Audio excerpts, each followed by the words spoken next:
Assalamualaikum warahmatullahi wabarakatuh. Perkenalkan, nama saya Nur Rahmat. Saya mahasiswa jurusan S1 Akuntansi Fakultas Ekonomi Universitas Islam Sultan Agung Semarang.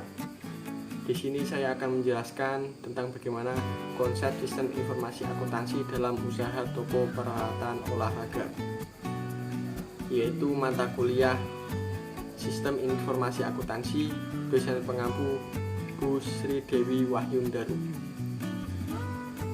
Dalam konsep sistem informasi akuntansi terdapat 3 siklus. Yang pertama siklus pendapatan, yang kedua siklus pengeluaran, dan yang ketiga siklus keuangan. Yang pertama siklus pendapatan atau revenue cycle. 1. Konsumen melakukan pemesanan barang baik secara online maupun langsung datang ke toko yang akan dicatat oleh bagian pemesanan atau penjualan. Yang kedua, bagian pemesanan memberitahu ke bagian gudang untuk mengecek barang tersebut apakah tersedia atau tidak di penyimpanan. Setelah tersedia, bagian pemesanan atau penjualan membuat 2 faktur yang nantinya diberikan ke konsumen dan yang satu dibuat arsip perusahaan. Konsumen membayar ke bagian keuangan baik secara tunai maupun via transfer. Yang kelima, bagian keuangan membuat 2 nota barang. Yang nota asli diberikan ke konsumen dan yang salinan bisa dibuat kebutuhan yang lain. Yang keenam, bagian keuangan menyerahkan uang ke bagian akuntansi untuk dicatat dan diterima uangnya. Yang ketujuh, nota barang diberikan ke bagian ekspedisi atau pengiriman untuk dipersiapkan barang yang sudah dipesan. Yang ke-8, bagian akuntansi membuat 2 dokumen lambar penerimaan barang. Yang asli diserahkan ke konsumen beserta barangnya dan yang salinan untuk perusahaan. Siklus kedua yaitu siklus pengeluaran atau expenditure cycle. Pertama, prosedur pemesanan perlengkapan barang dan jasa, yaitu bagian gudang melakukan pengecekan barang atau perlengkapan yang dibutuhkan dengan mengajukan permintaan pembelian ke bidang pembelian dalam bentuk pesanan atau formulir surat permintaan pembelian barang dan perlengkapan.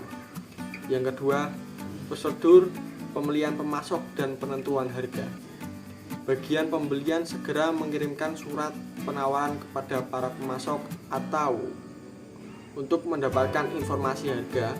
Dalam hal ini bisa mencari pemasok dengan harga yang murah tetapi dengan kualitas yang menjamin. Yang ketiga, prosedur pemesanan pembelian. Bagian pembelian segera mengirimkan surat pemesanan mengenai barang dan kuantitas barang atau perlengkapan yang akan dipesan kepada pemasok yang telah menjalin kerjasama. Yang keempat, prosedur penerimaan barang.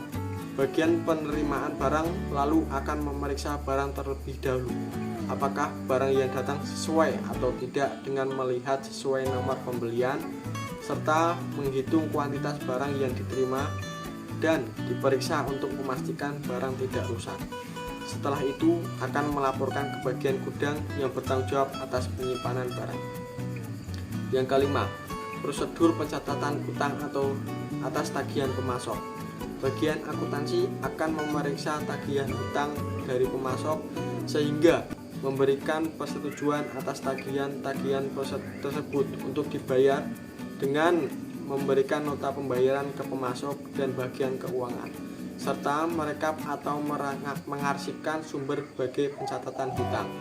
Yang keenam, prosedur pengeluaran kas. Bagian keuangan melakukan pembayaran kepada pemasok atas nota bayar yang diberikan bagian akuntansi. Yang ketiga, siklus keuangan dalam penggajian karyawan atau finance cycle. 1. Bagian administrasi mendata jumlah karyawan yang bekerja dan merekapitulasi data tersebut. Kedua, karyawan bekerja setiap hari menggunakan kartu absensi. Yang ketiga, lalu bagian pencatatan waktu merekap daftar hadir karyawan dan selanjutnya diserahkan ke HRD dengan otorisasi penanggung jawab bagian pencatat waktu.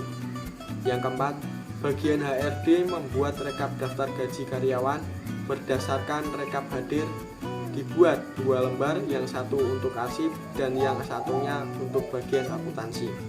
Yang kelima, rekap daftar gaji diterima bagian akuntansi kemudian dicek, dihitung PPh jika sudah diotorisasi manajer akuntansi. Yang keenam, rekap daftar gaji yang sudah diterima bagian akuntansi selanjutnya diserahkan kepada bagian keuangan dan ditandatangani manajer keuangan jika sudah diotorisasi ke direktur.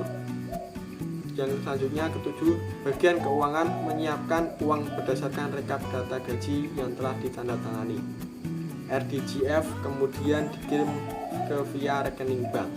Yang kedelapan, karyawan menerima gaji dan slip gaji. Terima kasih. Wassalamualaikum warahmatullahi wabarakatuh.